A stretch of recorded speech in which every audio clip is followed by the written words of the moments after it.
colección de muchos libros que cuentan una misma historia de principio a fin. Pero todos esos libros fueron escritos en diferentes estilos literarios. Sí, piensa en esto como si entraras en una librería donde cada pasillo tiene una clase distinta de literatura.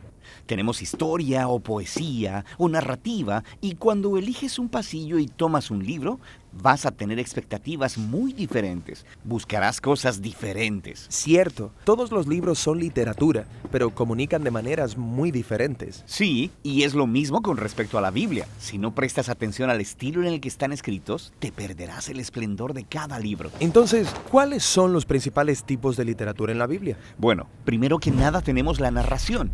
Compone nada menos que el 43% de la Biblia. Después de eso tenemos la poesía, que compone el 33% de la Biblia. Y luego tenemos lo que podrías llamar discurso en prosa, que compone el 24% restante. Casi la mitad de la Biblia es narración. Sí, y esto no es un accidente. Las historias son la forma más universal de comunicación humana. De hecho, nuestros cerebros están diseñados para recibir información a través de historias. Y las historias son realmente entretenidas. ¿Por qué? Bueno, las historias nos entrenan para encontrarle sentido a los eventos que aparentemente suceden en la vida al azar, tomando esos eventos y poniéndolos en una secuencia. Y luego, cuando están juntos, puedes empezar a ver el significado y el propósito de todo. ¿Y qué es lo que une todo esto? Bueno, las buenas historias siempre tienen un personaje que quiere algo, y luego, a través de estos personajes, el autor puede explorar las grandes preguntas de la vida, como quiénes somos y qué es lo que verdaderamente importa en la vida. Y una buena historia siempre involucra alguna clase de conflicto. Algún reto que superar, justo como en nuestras propias vidas. Y eso nos obliga a pensar en nuestros propios retos, en por qué hay tanto dolor o decepción en el mundo y qué podemos hacer al respecto. Y las historias usualmente terminan con alguna clase de resolución que nos da esperanza para nuestras propias historias.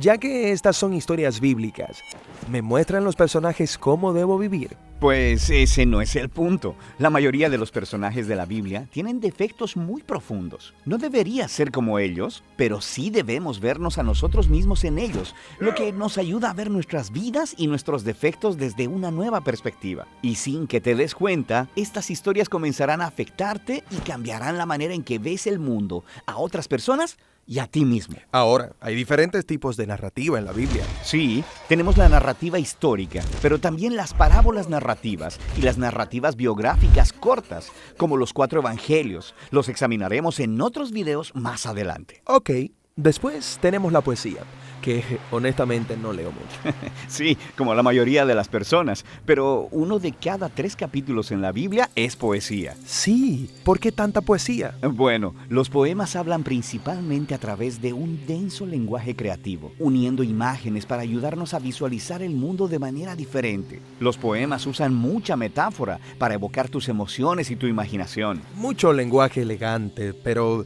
¿no sería más fácil simplemente decirme lo que necesito saber? Bueno, piénsalo. En la vida tendemos a formarnos rutas mentales y pensamos mediante estos caminos familiares que son muy difíciles de escapar a través de la lógica o el razonamiento.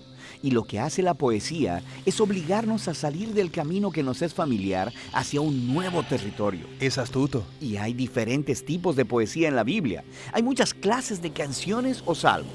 Después tenemos la poesía reflexiva de los libros de sabiduría. Y luego tenemos la resistencia apasionada de los profetas. Ok, el último gran tipo literario es el discurso en prosa, que compone 1/4 de la Biblia. Sí, estos son discursos, cartas o ensayos. Y el enfoque aquí es construir una secuencia de ideas o pensamientos en un argumento lineal que requiere una respuesta lógica, como «Hey, ¿has pensado acerca de esto? También deberías considerar cómo se conecta con esto otro. Y si haces esto, entonces verás que esto es el resultado y a la luz de esa conclusión, por tanto, probablemente debes dejar de hacer eso para que esto otro sea el resultado». Así que me estás persuadiendo con razonamiento. Sí, el discurso te obliga obliga a pensar lógica y consistentemente y luego a hacer algo al respecto. El discurso bíblico se encuentra en los conjuntos de leyes, en la literatura de sabiduría y en las cartas escritas por los apóstoles. Está bien. Entonces, cada libro de la Biblia tiene un estilo literario. No, de hecho, la mayoría de los libros tienen un estilo literario primario, como narrativa, por ejemplo. Pero luego, incrustado en la narrativa, encontrarás poemas, parábolas o una colección de leyes. Todo libro bíblico tiene una combinación propia de estilos literarios. Y para leer bien ese libro, necesitas estar familiarizado con cada tipo de literatura y cómo funcionan. Sí, así que sabrás a qué ponerle atención y qué preguntas hacer. Pero antes de que veamos cada tipo, hay una característica más unificadora de la literatura bíblica que es realmente importante y realmente genial. Y eso es lo que exploraremos próximamente.